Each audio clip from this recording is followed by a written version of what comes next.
हर Monday morning एक अजीब सी घबराहट होती है, एक सिंकिंग फीलिंग कि फिर से वही हफ्ता शुरू। अगर ये फीलिंग जानी पहचानी लगती है तो चलिए आज इसी पर बात करते हैं। और ये सिर्फ कोई एहसास नहीं है, ये भारत के लाखों व्हाइट कॉलर प्रोफेशनल्स की असलियत है। तो अगर ऐसा लगता है तो यकीन मानिए आप अकेले नहीं हैं। असल में आंकड़े भी यही कहानी कह रहे हैं। मैन पावर ग्रुप की 2024 की एक ताज़ा स्टडी के मुताबिक भारत में हर 3 में से एक प्रोफेशनल 1 आउट ऑफ एवरी 3 अपनी नौकरी से नाखुश है। सोचिए कितना बड़ा नंबर है ये। इससे पता चलता है कि ये प्रॉब्लम कितनी सीरियस है। तो चलिए इस फीलिंग से थोड़ा आगे बढ़ते हैं और देखते हैं कि नंबर्स क्या कहते हैं, क्योंकि नंबर्स झूठ नहीं बोलते। और इस पूरी कहानी के आप कह सकते हैं दो मेन विलन हैं, एक हद से ज्यादा काम और दूसरा उस काम के लिए कम पैसा। शुरू करते हैं काम के बोझ से। इंटरनेशनल लेबर ऑर्गेनाइजेशन यानी ILO के हिसाब से हम भारतीय दुनिया में सबसे ज्यादा काम करने वालों में से हैं। और ये कोई छोटी मोटी बात नहीं है।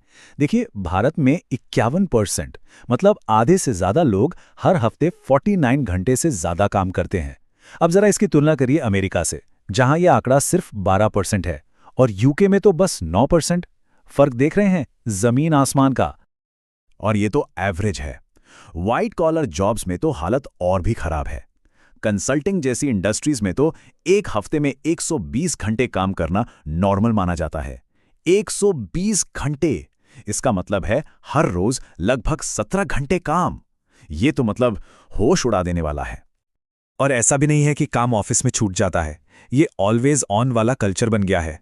एक सर्वे के मुताबिक 88% लोगों को उनके बॉस ऑफिस के बाद भी काम के लिए पिंग करते रहते हैं। 85% लोगों से उम्मीद की जाती है कि वो छुट्टियों में और वीकेंड पर भी काम करेंगे। और सबसे डराने वाली बात, 79% लोगों को ये डर लगता है कि अगर उन्होंने मना किया तो इसका अंजाम अच्छा नहीं होगा। अच्छा, इतना सब कुछ हो रहा है, इतने घंटे काम, तो मन में सवाल आता है कि चलो शायद इसके लिए पैसा तो अच्छा मिल रहा होगा, है ना? लेकिन अफसोस, यहां भी कहानी कुछ और ही है। एक लेटेस्ट सर्वे बताता है कि करीब 47% मतलब लगभग आधे इंडियन प्रोफेशनल्स अपनी सैलरी और हाइक से खुश नहीं हैं।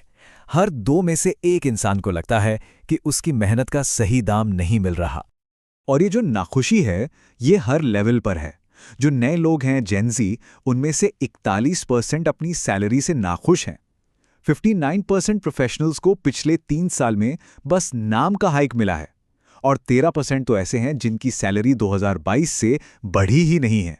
सोचिए, एक तरफ महंगाई बढ़ती जा रही है और दूसरी तरफ सैलरी जस की तस।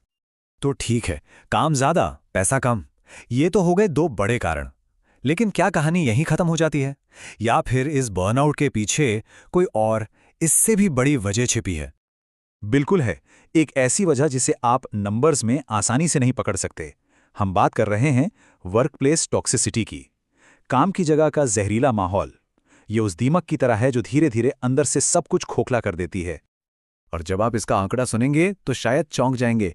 एक रिपोर्ट के मुताबिक भारत में 68% कर्मचारी मानते हैं कि उनका वर्कप्लेस टॉक्सिक है। ये कोई छोटा मोटा नंबर नहीं है, ये एक कल्चरल प्रॉब्लम बन चुकी है। तो ये टॉक्सिसिटी दिखती कैसे है? इसमें सब कुछ आ जाता है। बॉस का सबके सामने बेइज्जत करना, आपके काम का क्रेडिट किसी और को दे देना, लगातार ताने मारना और खुलेआम अपने फेवरेटिज्म चलाना। अब जरा सोचिए, जब रोज रोज ऐसे माहौल में काम करना पड़े तो मोटिवेशन आएगा कहां से?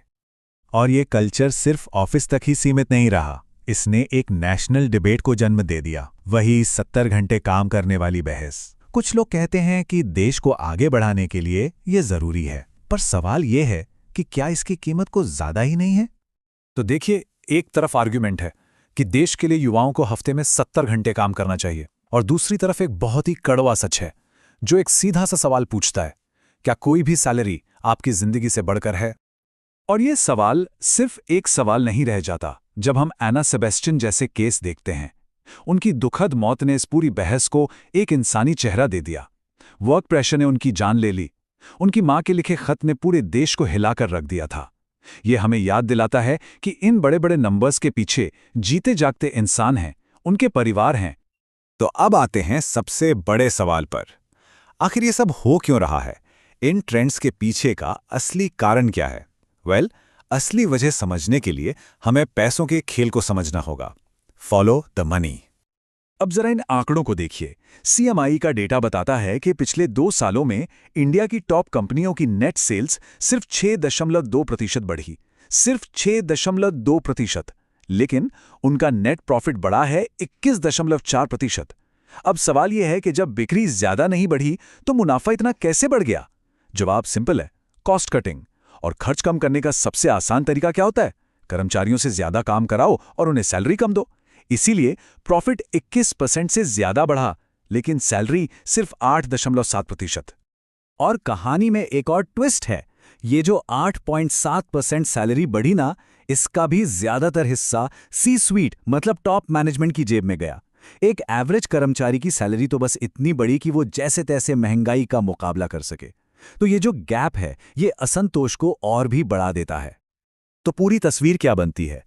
लोग ज्यादा काम कर रहे हैं, उन्हें पैसा कम मिल रहा है और वो एक टॉक्सिक माहौल में काम करने पर मजबूर हैं। और इसका सीधा फायदा कंपनियों के मुनाफे को हो रहा है।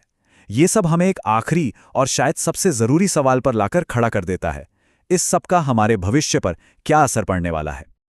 जरा सोचिए, जब किसी देश का वर्कफोर्स ओवरवर्क्ड हो, अंडरपेड हो और अनइंस्पायर्ड हो, तो फिर इनोवेशन का क्या होगा? जब लोग सिर्फ अपनी नौकरी बचाने की जद्दोजहद में लगे हों, तो वो कुछ नया, कुछ क्रिएटिव कैसे सोचेंगे? ये वो सवाल है जिसका जवाब ही भारत के आने वाले कल की कहानी लिखेगा।